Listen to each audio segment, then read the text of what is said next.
आपसे कहूं कि मेरे पास एक ऐसा फार्मूला है जिसको अगर आप फॉलो करें तो आप इंडिया के अंदर कोई भी इलेक्शन जीत सकते हैं, लोकल लेवल से लेके एमपी का इलेक्शन। इन्हीं की बात कर रहा हूं अभी। तो आप एक बार को चकित हो जाएंगे, लेकिन एक ऐसा फार्मूला है। और वो फार्मूला क्या है? जो भी आपके इलेक्टोरल हैं, जो भी आपके वोटर्स हैं, उसका आप जो मोस्ट सिग्निफिकेंट नंबर है उसको आप काउंट कर लीजिए और फिर आप देखिए कि उनकी क्या रिक्वायरमेंट है।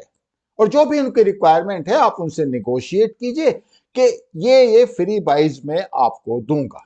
For example, free education and free health, ये तो एक्चुअली फ्री बाइज में नहीं आता, because as per directive principle it can be termed as an effort to develop equitable society. ये तो चलो एक तरफ हो गया। अब उसके अलावा आप लगाइए जरा फ्री बाइज क्या हो सकती हैं। Free scooter, free laptop, free sewing machine, free electricity, free water, free metro ride. मतलब ये लिमिट एक आपको अनलिमिटेड मिलेगी। तो जब आप ये फॉर्मूला फॉलो करेंगे तो इसमें होगा क्या? इसमें यह होगा कि आपको अपनी जेब से एक भी पैसा खर्च करने की जरूरत नहीं है। आपको सिर्फ इलेक्शन जीतना है और आपने जो मोस्ट इंपोर्टेंट सेगमेंट है आपके वोटर्स का, उसको आपने कन्विंस कर लिया और उनको लगा कि अगर हम इसको जिता देंगे तो ये सब चीजें तो अपने पास आ जाएंगी। और हम सब लोग बड़े सेल्फिश लोग हैं, जैसे कि आपने दिल्ली में देखा होगा, पंजाब में देखा होगा और आगे भी आप देखते रहेंगे। आफ्टर ऑल हमारा देश है। इसमें आफ्टर ऑल इसमें नुकसान क्या है भाई? अगर आप फ्री बाइज देते हैं तो नुकसान क्या है?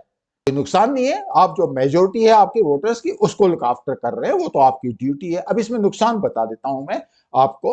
अब ये जो दिल्ली के जो वोटर्स हैं जिनको फ्री इलेक्ट्रिसिटी मिल रही है, अब आप देखिए इलेक्ट्रिसिटी कैसे मिलती है, फ्री कैसे होती है। फॉर एग्जाम्पल 30% लोग ऐसे हैं जो उस रेंज में आ गए जहां पे उनको इलेक्ट्रिसिटी के लिए पेमेंट नहीं करना पड़ रहा, लेकिन बाकी 70% तो उसमें जिनको पे करना पड़ रहा है। तो वो जो 70% है उनका आप बिजली का रेट बढ़ा दीजिए।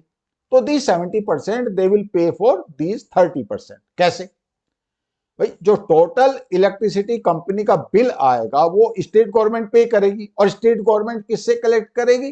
जो 70% जो पे कर रहे हैं। सिंपल, रेट बढ़ा दिया, 30% का आपने इन 70% पे डाल दिया, बात खत्म। आपने अपनी जेब से क्या दिया? अपनी जेब से आपने कुछ भी नहीं दिया, आपने इनसे लिया, इनको दिया। बीच में अगर आप कुछ अगर अपना भला कर सकते हैं तो कर लीजिए। It is very simple. अब ये तो एक बात होगी। अब जो दूसरा जो सबसे बड़ा फैक्टर हुआ कि जितने भी स्टेट्स हैं इंडिया के अंदर, सबका डेप्थ है इनके, सबके पास, सबके ऊपर दुनिया भर का कर्ज चढ़ा हुआ है। अब आप देखिए पंजाब का जो उसकी टोटल जीडीपी है उसका 50% ऑलरेडी चढ़ा हुआ है। आप समझ सकते हैं, 50% चढ़ा चुका है। उसके अलावा राजस्थान का 39.8%, केरला का 38.3%, आंध्र प्रदेश का 37.6%। अब ऐसा कुछ हो गया कि ये जो स्टेट्स है basically non BJP type states हैं। तो ये कोइंसिडेंटल है कि बाय डिजाइन है, I really can't say, but this is the situation. और इसमें सबसे ज्यादा सिचुएशन खराब किसकी है? पंजाब की। अब इस सिचुएशन में क्या होगा कि जो स्टेट है वो तो बहुत पुअर है और जो सिटीजन्स हैं वो तो बिल्कुल रिच हैं। दिल्ली का आप लगा लीजिए कि दिल्ली का इस लिस्ट में नाम इसलिए नहीं आ रहा क्योंकि दिल्ली तो बेसिकली कौन पे करता है? सेंट्रल गवर्नमेंट पे करती है। दिल्ली तो उस हिसाब से फुल फ्लैज स्टेट है भी नहीं। तो दिल्ली से तो आप बच गए, लेकिन जब पंजाब का डाटा निकला तो ये डाटा निकला। और अगर आप देखें श्रीलंका की हालत, जो और ये सबसे बड़ा पॉइंट है आज की डेट में कि श्रीलंका कैसे कोलैप्स हुआ, और ऐसा ना हो कहीं इंडिया भी कोलैप्स हो जाए या उस रास्ते की तरफ चल पड़े। अगर इस तरह का बिहेवियर हमारा रहा इंडियंस का कि जहां फ्री बाइज मिली हमने वही वोट दिया, तो आप समझ सकते हो वो दिन दूर नहीं है कि जब आप श्रीलंका के रास्ते की तरफ चल पड़ेंगे। और नहीं तो पाकिस्तान को आप देख लीजिए, आज नहीं तो कल अगर इसी रास्ते पे वो चलता रहा तो उसकी हालत पतली होने वाली है। तो अब ये जब बात श्रीलंका की हुई तो उसकी वजह से क्या हुआ, पूरे इंडिया वालों के कान खड़े हुए कि आफ्टर ये हो क्या रहा है। और एक जो अश्वनी उपाध्याय हैं जो पीआईएल मास्टर हैं, उन्होंने सुप्रीम कोर्ट में एक अपील दायर की उन्होंने, और सुप्रीम कोर्ट ने सुना।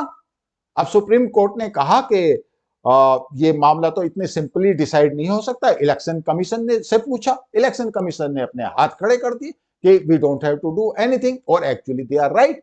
क्योंकि 2003 में एक बार को बालाजी सुब्रमण्यम करके एक तमिलनाडु का एक एप्लीकेंट था, उसमें सुप्रीम कोर्ट तक वो पहुंचा था, और पहुंचा किस रेफरेंस में था, क्योंकि उस टाइम पे जयललिता और करुणानिधि उनमें एक कंपटीशन हो रखा था कि वोटर्स को सबसे ज्यादा ब्राइबरी कौन देगा, और उनकी ब्राइबरी की कोई सीमा नहीं थी। मतलब सिलाई मशीन से लेके, लैपटॉप तो शायद उस जमाने में नहीं था, साइकिल से लेके कुछ भी, that is the limit.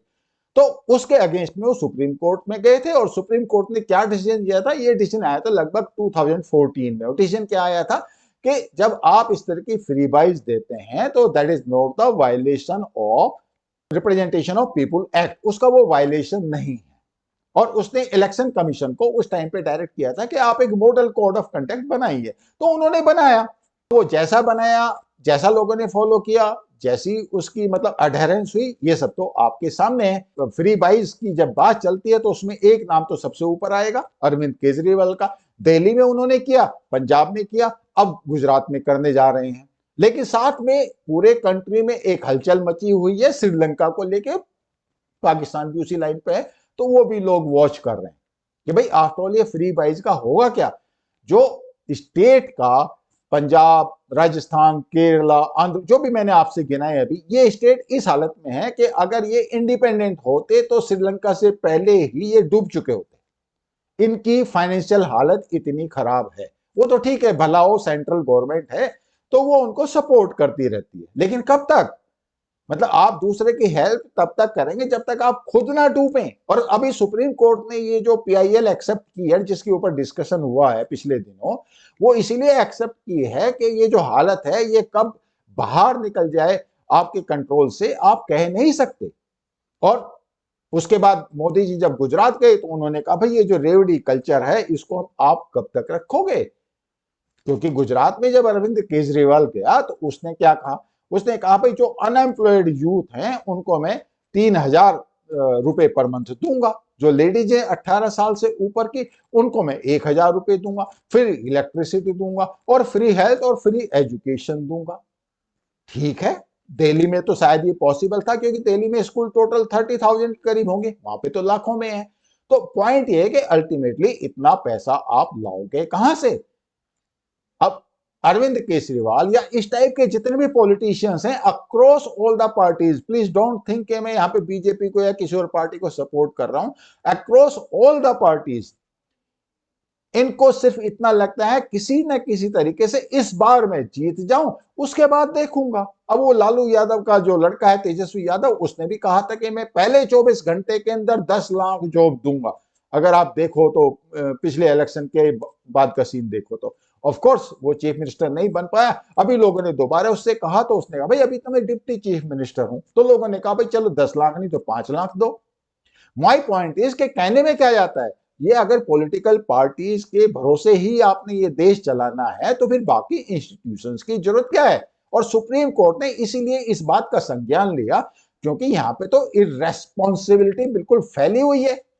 Kapil Sibal ने क्या बोला सुप्रीम कोर्ट में, उन्होंने कहा पार्लियामेंट में सारी पॉलिटिकल पार्टीज इसको डिस्कस कर ले। तो सुप्रीम कोर्ट ने क्या बोला, अगर आप पार्लियामेंट में डिस्कस करके इसका सॉल्यूशन निकाल सकते तो पहले ही निकल जाता।